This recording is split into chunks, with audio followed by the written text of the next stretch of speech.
Hey, good afternoon, everybody, and welcome back to the channel.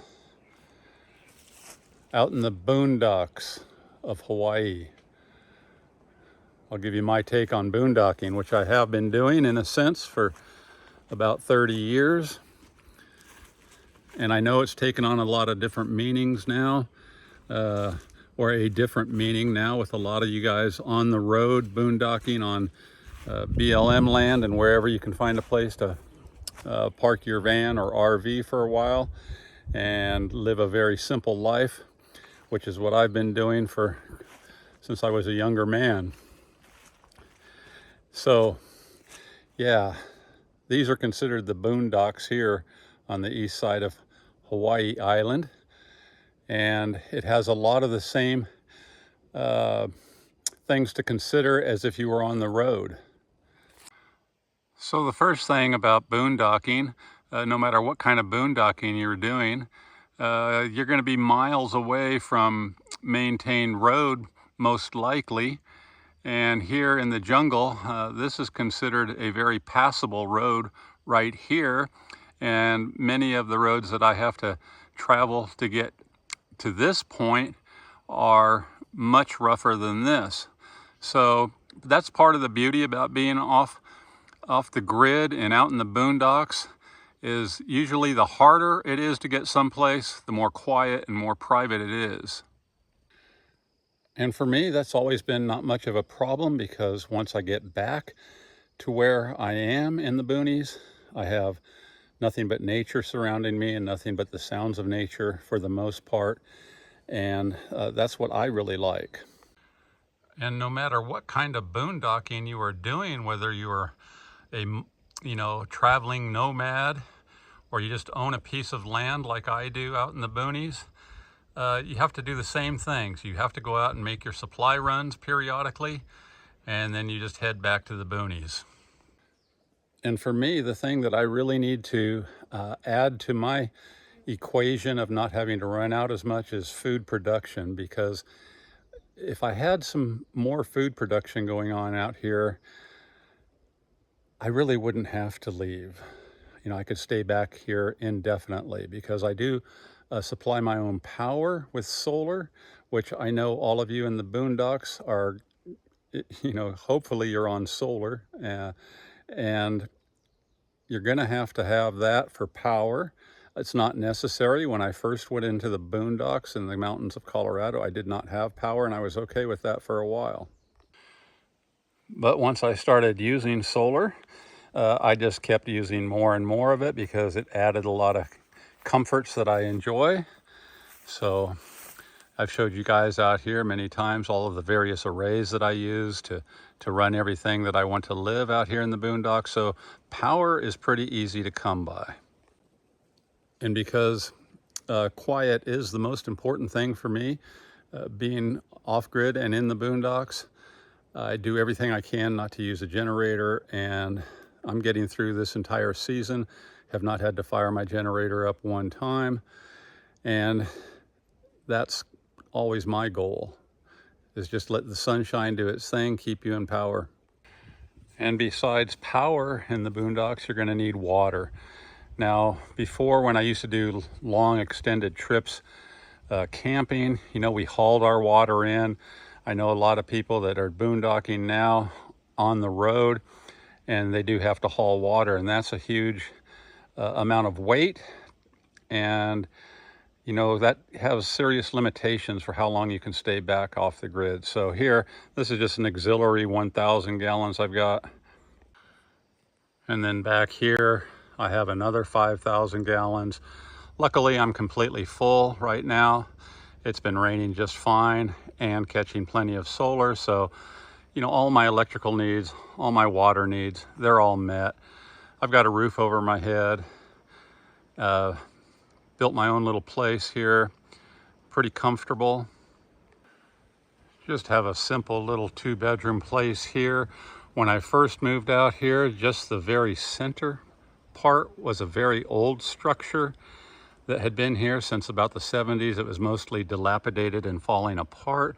I spent my first few years adding on, making a couple of bedrooms, a kitchen, bathroom, all the things that you would need to be absolutely comfortable, and of course powered it with solar, and now it's a very comfortable place.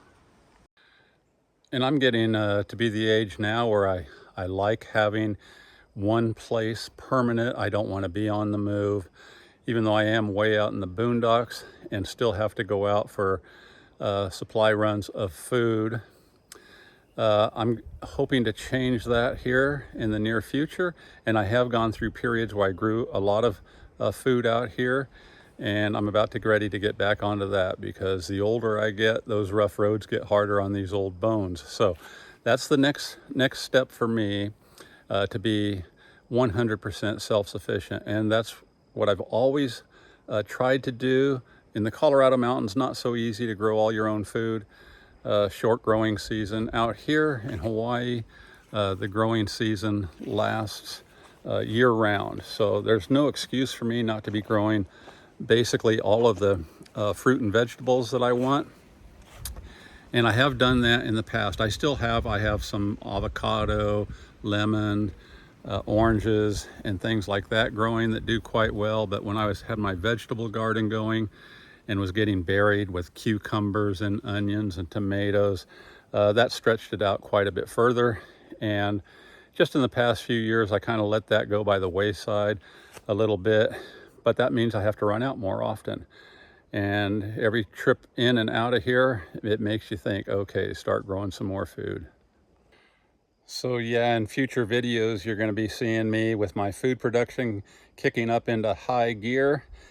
And the other nice thing about when you live as remote as I do here, all the extra food that you grow, it's okay to grow extra because it works as a bartering tool out here. There is a real trade thing that's in place out here. So if you have excess food, all the food will be used, and you can be bartering for other goods for that. So that's already in place out here and has been forever.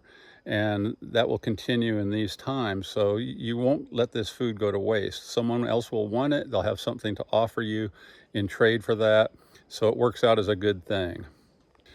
And the other thing I'll say about living this far off the beaten path is your first aid and health. You want to have that taken into consideration for almost any eventuality, because help is a long way from you, even if you're in a place that your phone does work. And some of these places way off the grid, your phone does not work.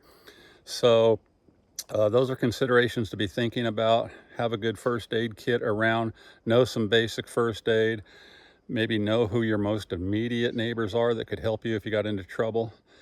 But you know, in the end, it's up to you to have that under control as well. But that is a consideration.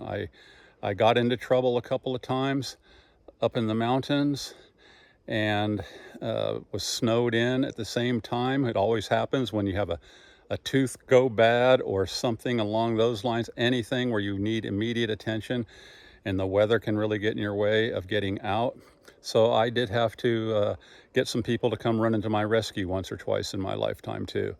So you know, those are things you need to be thinking about, especially if you're doing, you know, a solo adventure. You know, what are you going to do if you fall down and break your leg, and nobody might not even know where you are? So, yeah, you got to be thinking about that too. So, for me, it's food, water, and shelter. Power is a luxury. I've got the power, I've got the water, I've got shelter. And now food will really cut down on the amount of road work I have to do driving in and out, which is hard on the vehicles. Vehicles need maintenance. They burn gasoline, which is expensive. So I would be happy if I could get all of my food production under control and taken care of to the point where I don't have to go out if I don't want to. I don't need anything.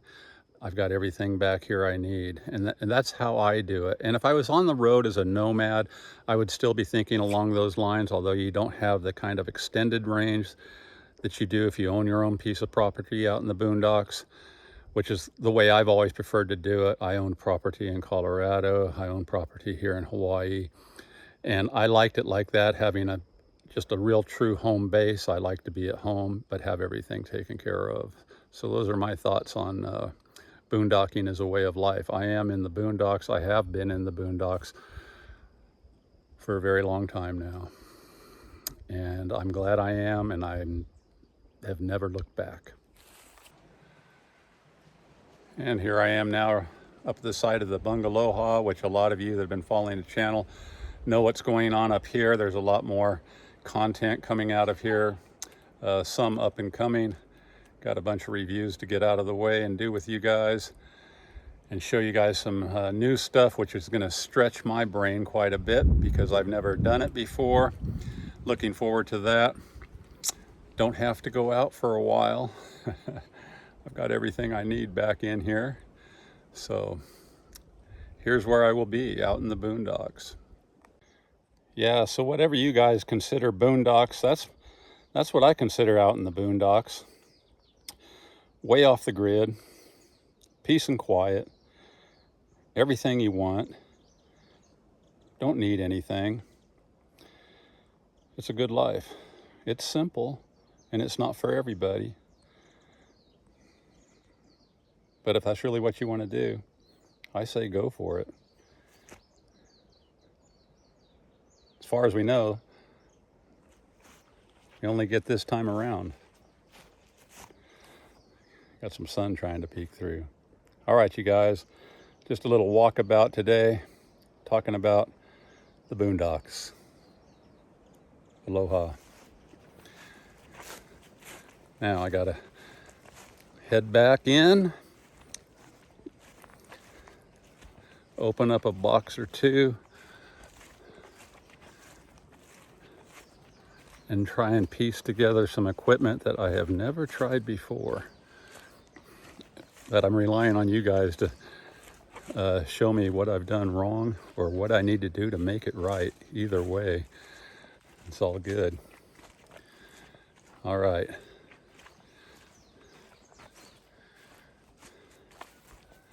See you guys later.